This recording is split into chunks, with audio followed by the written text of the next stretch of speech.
Salam əziz İntibah TV izləyiciləri. Bugün Azərbaycanın yaxın hərb tarixində mühüm yer tutan 3 avqust 2022-ci il qisas əməliyyatı haqqında danışacağıq. 2020-ci il Vətən müharibəsində qazanılan tarixi zəfərdən sonra bölgədə yeni reallıqlar yaransa da, Azərbaycan ordusuna qarşı vaxtaşırı təxribatlar davam edirdi.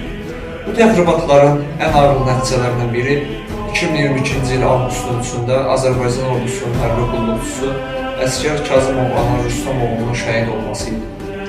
Azərbaycan dövləti bu hadisəni cavabsız qoymadı. Elə həmin gün Azərbaycan ordusu qisas adlanan hərbi əməliyyata başladı. Əməliyyatın əsas məqsədi təxribat törədən qanunsuz silahlı birləşmələri zərərsizləşdirmək, təhlükəsizliyi təmin etmək və yeni təxribatların qarşısını almaq idi. Əməliyyat qısa müddətdə və yüksək peşəkarlıqla həyata keçirildi.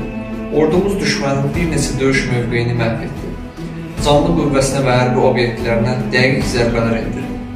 Əməliyyatın ən mühüm nəticələrindən biri Qırğız və Sarbova kimi strateji yüksəkliklərin Azərbaycan ordusunun nəzarətli keçməsi idi. Bu yüksəkliklər həm hərbi, həm də taktiki baxımdan böyük əhəmiyyət daşıyır.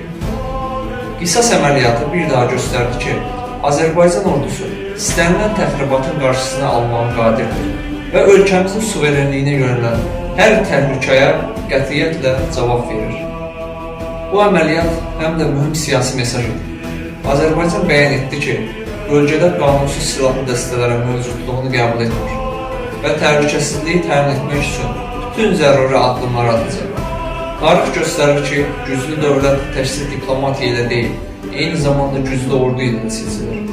Sülhün təmin olunması üçün bəzən qətiyyət nümayiş etdirmək zəruridir.